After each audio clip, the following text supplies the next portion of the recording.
Hello കൂട്ടുകാരെ, ഇന്ന് നമുക്ക് നല്ല നാടൻ വഴുതനങ്ങ വെച്ചൊരു തീയൽ വെച്ചാലോ.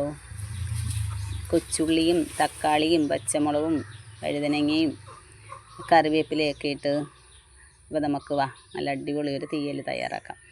പിന്നെ നമ്മൾ ഈ കൊച്ചുള്ളി മാത്രമേ ഉള്ളൂ ഞാൻ വെളിയിൽ നിന്ന് കാശ് കൊടുത്ത് വാങ്ങിച്ചത് കേട്ടോ. ബാക്കിയെല്ലാം നമ്മുടെ പാവം ചേച്ചിയമ്മയുടെ തോട്ടത്തിലെ കൃഷിയാണ്. ചേച്ചിയമ്മ എല്ലാം കൃഷി ചെയ്യും. ഞാനിവിടെ നിന്ന് അങ്ങോട്ട് ചെന്ന് പിച്ചിക്കൊണ്ട് വരും. പാവം ചേച്ചിയമ്മ അല്ലേ. നമുക്ക് തീയൽ വെച്ചിട്ട് കുറച്ച് കൊണ്ട് കൊടുക്കാം അല്ലേ. അപ്പം നമുക്ക് തീയലെല്ലാം റെഡിയായി വരുന്നുണ്ട്. എല്ലാം വഴറ്റി തക്കാളിയൊക്കെ ഇട്ടിട്ടുണ്ട്. ഞാൻ ലാസ്റ്റാണ് പച്ചമുളക് ഇടുന്നത് കേട്ടോ. പച്ചമുളക് എനിക്കിങ്ങനെ കടിക്കാൻ ഭയങ്കര ഇഷ്ടമാണ്, അതുകൊണ്ട്. അപ്പോൾ ഉപ്പൊക്കെ ഇടുന്നുണ്ട്. ഉപ്പിടുവാണെങ്കിൽ നമുക്ക് പെട്ടെന്ന് ഇത് വഴന്ന് വരും നല്ലതായിട്ട്. അപ്പോൾ ഇപ്പുറത്തെ അടുപ്പിലോട്ട് ഞാൻ ചട്ടിയിലാണ് തേങ്ങ വറക്കുന്നത്.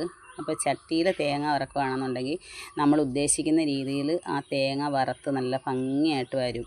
നിങ്ങളിങ്ങനെ ചട്ടിയിൽ തേങ്ങ വറുത്തിട്ടില്ലെങ്കിൽ ഒന്ന് വറുത്ത് നോക്കണം, ഞാൻ പറഞ്ഞ ശരിയാണോ എന്ന്. അപ്പോൾ നിങ്ങൾക്ക് മനസ്സിലാകും കേട്ടോ. അതുപോലെ നല്ല ടേസ്റ്റും ആയിരിക്കും നമ്മൾ ഈ ചട്ടിയിൽ തേങ്ങ വറക്കുമ്പോൾ കേട്ടോ. നമ്മൾ ഉദ്ദേശിക്കുന്ന രീതിയിൽ അത് വറുത്ത് നല്ല പരുവത്തിൽ വരും.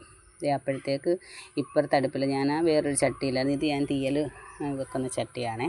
അപ്പോൾ ഇതിൽ നല്ല രീതിയിൽ നമ്മൾ ഉദ്ദേശിക്കുന്ന രീതി വരി ചട്ടിയിലൊക്കെ ഇങ്ങനെ ചെയ്യുവാണെന്നുണ്ടെങ്കിൽ, നിങ്ങളങ്ങനെ ചെയ്തിട്ടില്ലെങ്കിൽ ഒന്ന് ചെയ്ത് നോക്കണേ. ചട്ടിയിൽ തേങ്ങ വറുത്ത് നോക്കണം കേട്ടോ. അപ്പം ഹൈലൈറ്റ് എന്ന് പറയുന്നത് ഈ ചട്ടി തന്നെ നമ്മൾ തേങ്ങ വറക്കുന്നതാണ് ഇതിൻ്റെ ആ ഒരു ടേസ്റ്റ്.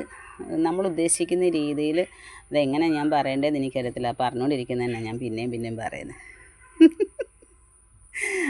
അപ്പോൾ തേങ്ങ ഒക്കെ വറുത്ത് റെഡിയായി ഇവിടെ വെച്ചിട്ടുണ്ട്. ഇനി അത് അരച്ച് ഇതിലോട്ട് ചേർക്കുന്ന ഒരു സംഭവമാണ് ഇനി നടക്കാൻ പോകുന്നത്.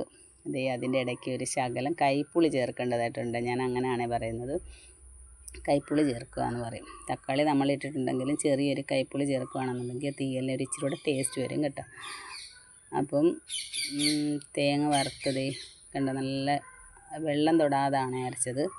ഒരു ശകലം നമ്മളങ്ങനെ വെള്ളം തൊടാതെ അരച്ചിട്ട് ബാക്കി ഒരു ശകലം ഇച്ചിരി ജാറിനകത്ത് ഇച്ചിരി വെള്ളം ഒഴിച്ച് അരയ്ക്കുകയാണെന്നുണ്ടെങ്കിൽ നമ്മുടെ അരപ്പിനൊരു ശകലം കൊഴുപ്പ് കിട്ടും. തീയലിന് അല്ലെങ്കിൽ നമ്മളെങ്ങനെ നോക്കിയാലും ഇതിനകത്ത് കൊഴുപ്പ് വരുന്ന ഒരു രീതി ഇല്ലല്ലോ. ഈ വഴുതനങ്ങയും കൊച്ചുള്ളി മാത്രമല്ലേ.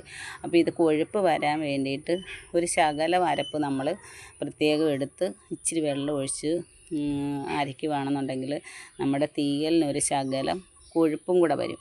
അല്ലെങ്കിൽ നമ്മൾ എത്ര വറ്റിച്ച് വെച്ചാലും കൊഴുപ്പ് വരാൻ ഒരു ഇച്ചിരി ഇത് വരും. തീയൽ തേങ്ങ മാത്രം വറുത്ത് അരയ്ക്കുകയാണെന്നുണ്ടെങ്കിൽ ഇച്ചിരി വെള്ളം ഒഴിച്ചരയ്ക്കണം.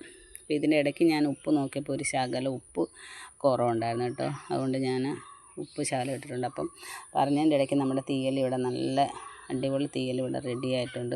നിങ്ങളെല്ലാവരും ഇങ്ങനെയാണോ തീയൽ വെക്കുന്നതെന്നൊന്ന് കമൻറ്റ് പറയണേ. അതുപോലെ എൻ്റെ വീഡിയോസ് കണ്ട് ഇഷ്ടപ്പെട്ടിട്ടുണ്ടെങ്കിൽ എന്നെ ലൈക്ക് ചെയ്യണം, കമൻറ്റ് ചെയ്യണം, സബ്സ്ക്രൈബ് ചെയ്യണം. അടുത്ത ഒരു വീഡിയോ ആയിട്ട് വരുന്നത് വരെ എല്ലാവർക്കും നന്ദി, എല്ലാവർക്കും താങ്ക്സ്. എല്ലാവരും എപ്പോഴും എൻ്റെ കൂടെ ഉണ്ടായിരിക്കണമെന്ന് ഞാൻ പിന്നെയും പറയുകയാണ്. നിങ്ങളെല്ലാവരും എൻ്റെ കൂടെ കാണത്തില്ലേ കൂട്ടുകാരെ. ഇതുപോലെ തീയലൊന്ന് തയ്യാറാക്കി നോക്കിയിട്ട് എനിക്കൊന്ന് അഭിപ്രായം ഇട്ടേക്കണേ. ടാറ്റാ.